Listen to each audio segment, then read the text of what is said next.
We bought this as a used car, and this gas cap just doesn't stay closed. This actuator here is the problem. So when you click, this keeps the door closed when it's working properly, and when you hit the gas button, gas release button in the car, in the driver's side door, this is supposed to lower down and open the door. This, however, has stayed in the locked position, and it's frozen in the down position, which means the cap is just on every bump bouncing out, so it doesn't stay closed. So we're going to show you how to fix that today without going to the dealer, because I went to the Jeep dealer and they wanted to charge $583, an hour and a half of labor, and $168 for a part, which I bought from Mopar, the original equipment manufacturer. It's the same exact part. It is $61 direct from the manufacturer with $11 of shipping.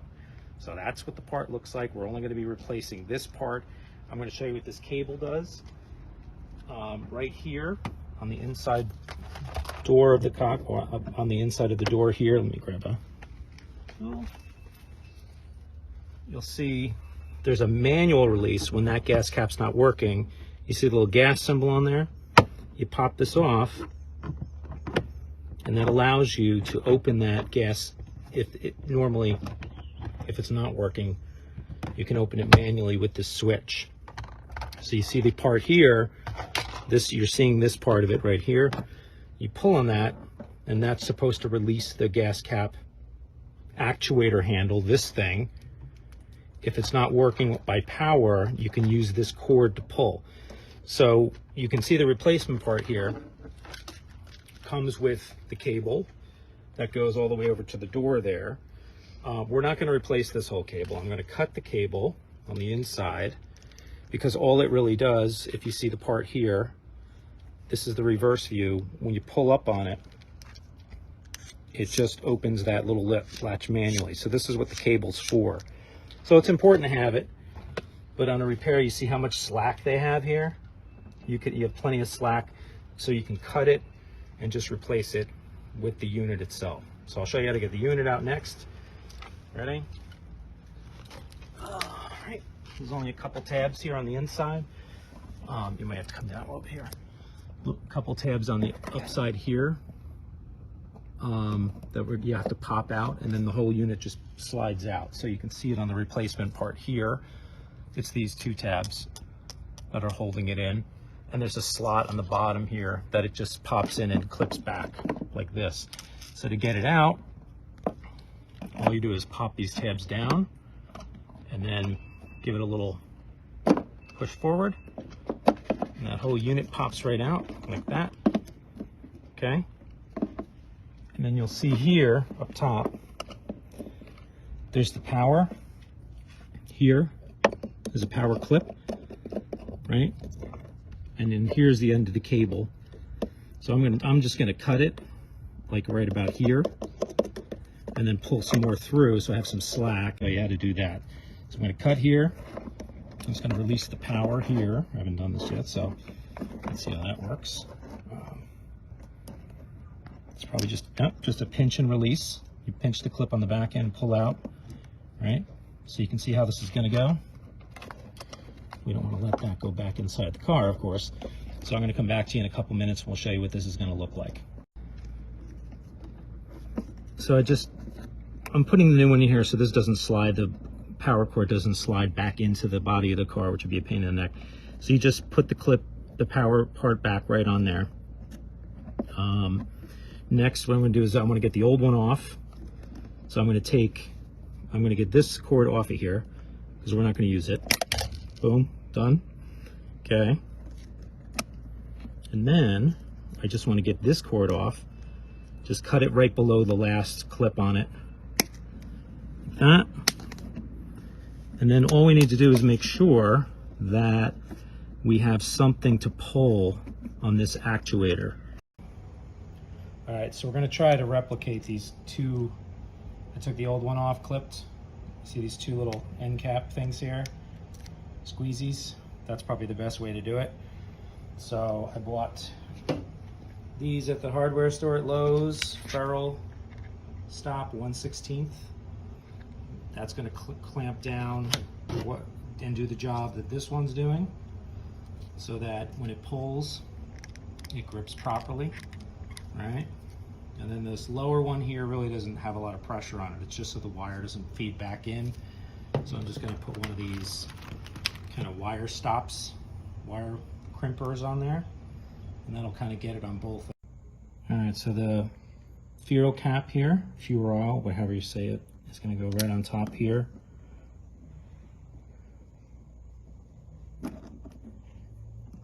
Right, just like that. You got to get a good old. I'm gonna crimp it. See, I'm putting it right in on the sharp edge there, and give it a good college squeeze, like that. See how it bends it down, nice and tight.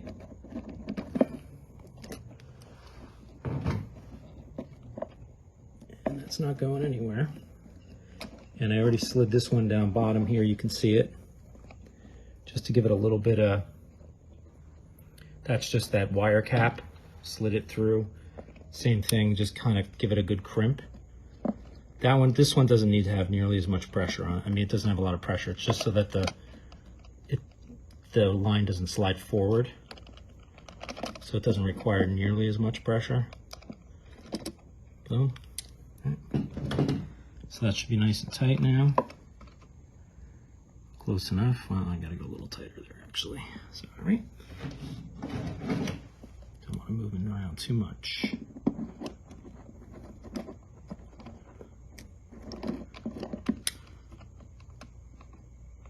Just like that. See, it's not moving now?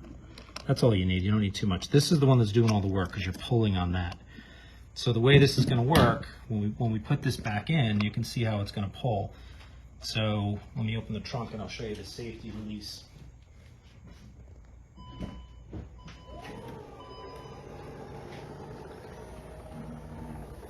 So again, you know, if you ever have a problem where the gas cap gets stuck again, you can pull this and it's gonna pull on that cap. So if you come around the other side here, see here, that's gonna pull that manually, right? So if it ever gets stuck again, you go and just, instead of breaking open your gas cap, use that safety redundant system in the back there, the manual workaround. And then otherwise, we're done, right? So you got a nice tight pull here. This is really tight. That's not going anywhere. That can hold up to something like 300 pounds, 800 pounds. So just line it up a little bit right here on the bottom. There's a little lip on the bottom of here. You can feel it. See the edge right there? You can see it actually. Let me just show it to you there. It's pretty self-explanatory when you see it, but you see this lip down here?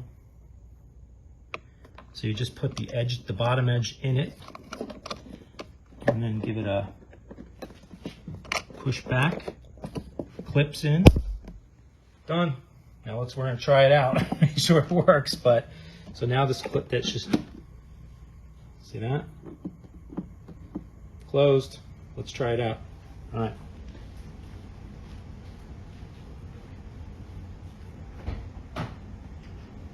Here we go. It's good. No? Good? Do it again. Close. One more quick note, just wanted to show you this. So the gas cap right now is closed. Just come on around. Show. So I'm just gonna pull this and you'll see how this opens up the gas cap manually. Just pull up, boom, done. That way if you ever have a power problem where this part blows again, you can just manually open it with that little pull cord there. All right, now lastly, I'm just going to show you why I went through this aggravation to make this repair, because a couple things. There wasn't a video I found online that showed this repair, so hopefully this will be helpful to anybody who does find it, because it's probably a fairly common problem. Little split screen on my computer monitor here. I have the invoice up, part of the invoice from my local Jeep dealer, who I'm protecting the name here to protect the guilty. But so I should out them, but I won't. But anyway, you can see here, there's the part number on the invoice for the quote, $168 for the part. Then they hand wrote in here, probably because they knew it was just ludicrous, an hour and a half of labor at $219.95 an hour for the labor part. So in other words, labor was the $329.92 you see there. Then they added a shop supply fee, $50, just because, for rags and cleanup and all that fun stuff. Apparently, tax is 6.5%, and the total is the $583.74 for this repair that I just showed you, which is ludicrous because if you add it up, I think it took me 10 or 15 minutes, and I've never done the repair before. So you take the part number here, right? You put that in the Mopar website, which is store.mopar.com. These are OEM parts, as you can see, for Jeep. Here's the part that I showed you during the repair. There's today's price, $61.58. I'm sure it'll be similar to that if you ever need to go look at it. And then you want the irony. When I got the package in the mail, on the shipping label, I'm not going to show you the name of this dealer either, though I should because they're the good guys.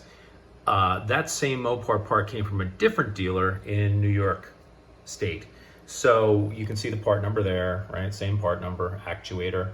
So isn't that the irony, is that my local Jeep dealer charges $168, and then another Jeep dealer who's aligned with Mopar directly, apparently, $61.58. The shipping was like $11, like I said. So there you have it, folks. Save yourself the $500 something of these ludicrous charges and taxes and everything else they're adding on here. And just try to repair yourself. Just side note too, you're gonna find this part online if you get aftermarket stuff for like $20. I tend not to want to buy aftermarket products. I like to use original equipment stuff, just because I think, there is some electrical plugs that go into this unit. So, you just want to make sure you're not shorting out the system or doing anything crazy with an inferior part. That would be my suggestion. So go OEM, get the part from Mopar, use the part number and do it the right way. And this isn't the right one, but I showed you the ferrule stops I bought before, the little clips from Lowe's. That was all of about $2 worth of, not even $2 worth of parts, probably $1. So go ahead and try it yourself and follow my little lead there. And like I said, I've never done the repair before, and I think you can see it was fairly painless. So good luck.